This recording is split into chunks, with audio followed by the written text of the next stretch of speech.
আজকের ভিডিওতে আপনাদের সাথে শেয়ার করব ওই দিন আমি কিভাবে বাসায় ম্যাঙ্গো স্টিকি রাইস বানিয়েছিলাম এন্ড যেটা খেতে খুবই মজা হয়েছিল। তো চলেন কথা না বাড়িয়ে ভিডিওটা শুরু করা যাক। ম্যাঙ্গো স্টিকি রাইস বানানোর জন্য আমি এই রাইসটা ইউজ করছি আজকে।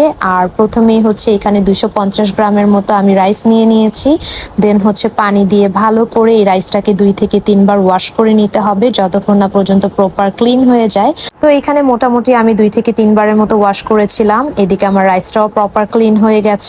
এখন রাইসের মধ্যে আমি আবার পানি দিয়ে এটাকে 30 মিনিটের জন্য রেস্টে রেখে দিব। 30 মিনিট পর একটা প্যানের মধ্যে হচ্ছে আমি ধুয়ে রাখা রাইসগুলো দিয়ে দিলাম। তো রাইসগুলো দিয়ে দেওয়ার পর এখন হচ্ছে এর মধ্যে আমি 250 ml এর মতো পানি দিয়ে দিয়েছি। আর চুলার আঁচটাকে মিডিয়ামে রেখে যখন একটা বলক চলে আসবে তখন চুলার আঁচটা একদম স্লো করে দিতে হবে। তারপর এখানে আমি হচ্ছে ঢাকনা দিয়ে ঢেকে দিয়েছিলাম। এখন মোটামুটি 10 মিনিটের মতো রান্না করে নিলেই কিন্তু আমাদের স্টিকি রাইসটা হয়ে যাবে। তো 10 মিনিট পর কিন্তু আমার স্টিকি রাইসটা একদম শুকিয়ে গিয়েছিল আর রান্নাটাও একদম হয়ে গিয়েছিল, আপনারা ভিডিওতে দেখলেই বুঝতে পারবেন। আর এখন হচ্ছে আমি কোকোনাট মিল্ক বেসটা রেডি করব, যার জন্য এখানে ফার্স্টে আমি কোকোনাট মিল্ক নিয়ে নিয়েছিলাম।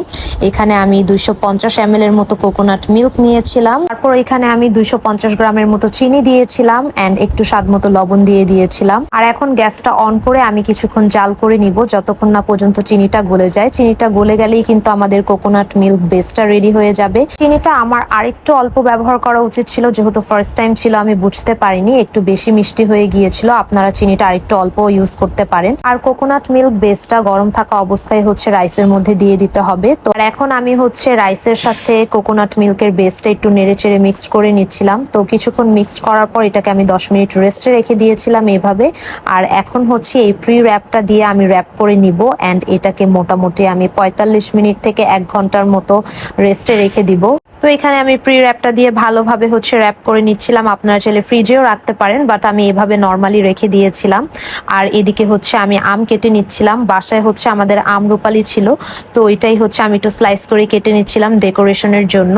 ম্যাঙ্গো স্টিকি রাইসের সাথে সবসময় কিন্তু মিষ্টি আমটা খেতেই ভাল লাগে, তো আপনারাও ট্রাই করবেন আমটা মিষ্টি নেওয়ার জন্য। এখন আমি হচ্ছে স্টিকি রাইসটা সার্ভ করব। তো ফার্স্টে আমি একটা বাটির মধ্যে স্টিকি রাইস নিয়ে নিলাম, দেন এটা হচ্ছে প্লেটে দিয়ে দিলাম। তারপর এখানে আমি আম দিলাম। তো আমগুলো দেওয়ার পর এখন আমি একটু সুন্দর করে ডেকোরেট করার ট্রাই করছিলাম। তো এই তো আমার ম্যাঙ্গো স্টিকি রাইসটা কিন্তু একদম রেডি এন্ড এটা খেতে কিন্তু খুবই মজা এন্ড বানানো অনেক বেশি ইজি। আপনারা অবশ্যই বাসায় চাইলে ট্রাই করতে পারেন। তো আজকের ভিডিওটি কিন্তু এই পর্যন্তই। আশা করি ভিডিওটি আপনাদের কাছে ভালো লাগবে। আল্লাহ হাফেজ সবাইকে।